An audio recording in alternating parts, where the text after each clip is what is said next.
fue muy lindo enseñarles y que nuestra música autóctona, nuestra zona no muera y que siempre se escuchen nuestras fiestas patronales. Para nosotros fue muy lindo enseñarles.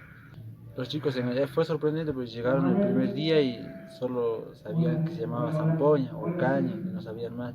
Poco a poco les costó porque como les digo, hoy en día la música es otra, la moda es otra, el chico por ahí no despierta tanto interés en el sicuri, en nuestra música, pero gracias a Dios no perdieron ese interés y hoy en día están muy emocionados, entusiasmados. Para mí yo me llevo un gran aprendizaje de los chicos, los valores sobre todo de ellos, que aprendieron y me respondieron siempre, a pesar que yo soy muy estricto con la enseñanza por ahí, en la zampoña, en los instrumentos musicales, pero igual hoy pudimos disgustar a la gente, eso es lo que más nos fortalece a nosotros.